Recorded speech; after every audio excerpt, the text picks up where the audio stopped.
9 years. 9 years ago, I put a video on YouTube of the Mean Green Machine, 1976 Ford F250 Ranger.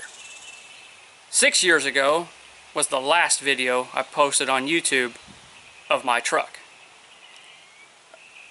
what I also call the Mean Green Machine. Well, that's going to change today. I am doing an update video on my truck, the 1976 Ford F250 Ranger, and it's about time. It's due. It's definitely due. And to make this moment a better occasion, this monumentous occasion, I'm even wearing a vintage t-shirt. You can see that or not. This shirt is almost, well, let's see, almost 20 years old. 2000 to be exact, is when I got this t-shirt. I was 17. And it's been hanging in my closet for a long time. And if you notice, it does say Hot Rod by Ford. Well, my channel is 76 Hot Rod F250, so it's fitting. Anyway, without further ado, this is your friendly neighborhood nerdy redneck, the 76 Hot Rod F250 guy, whatever you want to call me now.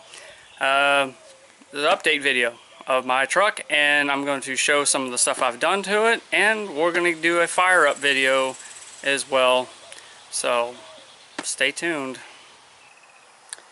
Well, there she is, boys and girls, ladies and gentlemen, my 1976 Ford F250. And in case you haven't noticed, it's sporting a lot of primer gray now. I'm doing a lot of body work on it. I posted a teaser photo in the community section. This was all bare metal. There used to be a really big dent here, right here, and right here. I'm filling it in with Bondo. It's not perfect yet. I've still got a lot of work to do. The day I was doing this, it started to rain, so I just had to quickly primer it up and go inside. And then it got hot recently, so it's put work on the body work on hold for a little bit. But I've also been doing some body work here as well. There was a lot of rust right in here and right in here, as well as right in this area as well. Just a lot of big spots of rust, so I had to grind all that down. I couldn't even get it all the way to bare, I mean, I got it to bare metal, but I couldn't get the rust completely removed because it's just so deep into the sheet metal. These are little mishaps. Tried welding in these holes, these little tiny trim holes, with a arc welder, and that's what happened. So yeah, I can now stick my finger in there. The odd thing is, I was able to patch a few of these same type of holes on this side, and I got them almost perfect. I have to go back and just do a little bit of touch up. But then I burned a hole in this one here.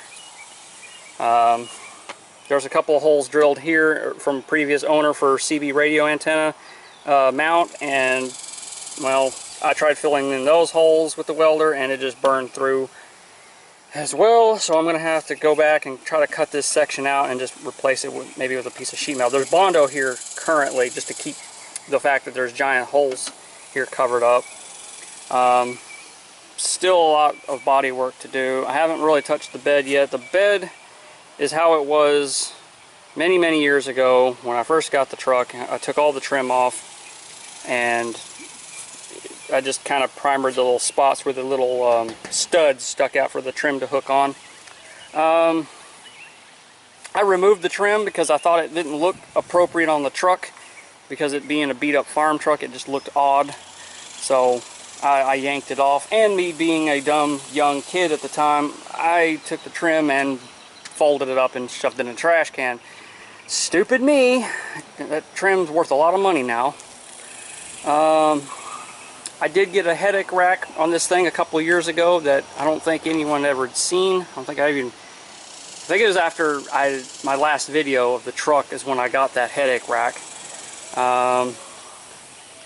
There's a lot of spray paint on the inside of the tailgate and the bed. Just me testing out different colors, different shades of green, different paint. I use the tailgate as a painting table. I'll set the tailgate down, I'll put stuff on it and paint it. But anywho, it's just an update of what I'm doing to the truck. It's just kind of been sitting for the last couple of years.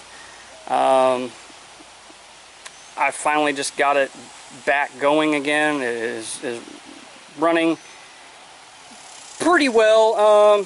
It still has its issues. It has an exhaust leak. It gets the starter really hot, so if I drive somewhere and I park it, sometimes it's difficult to start it back up because the starter has been cooking from the exhaust, which I'm going to put some long tube headers on this thing, and I'm going to get new exhaust for it. And I'm debating on the idea of putting side pipes. Well, I say side pipes. Currently the pipes exit right here. I've been thinking about putting some big echo tips down along in here. That's just a thought. It's currently running 16-inch glass packs, and to me the truck's just not loud enough. I want it louder. So if anyone's got an idea, you know, to help me get this thing a little more louder like I want, without it being just, I don't want to straight pipe it. I don't want no muffler, you know, the no muffler type exhaust. That's just too loud. But I definitely want it to be louder and more aggressive.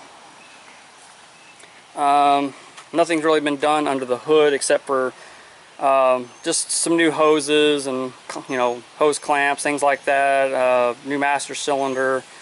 It was just leaking really bad. Pretty much most of what I've done to it is just you know, the stuff to get it running. Yeah, just the basic stuff to get it running and driving again. I'm running on really old tires right now, so I can't drive her long distance right now, just short trips in town.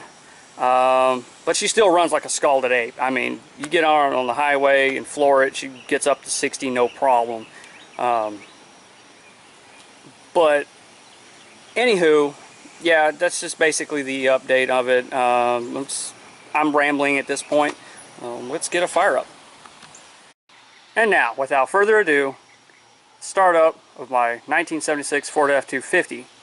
It has a 460 cubic inch motor, dual exhaust, glass packs. Awesome.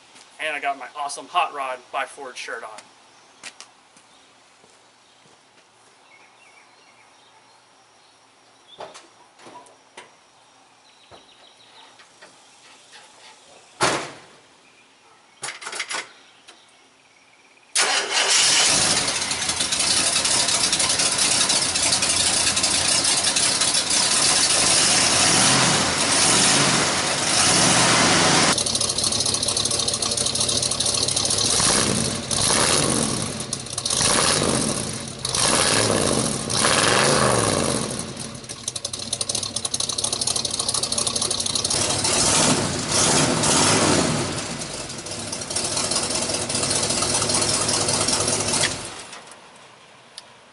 This is 76 Hot Rod F250, aka the Nerdy Redneck.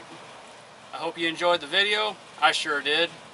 Like always, please rate, subscribe, like this video if you enjoy this kind of content, and hope to see you around in another video. Peace out.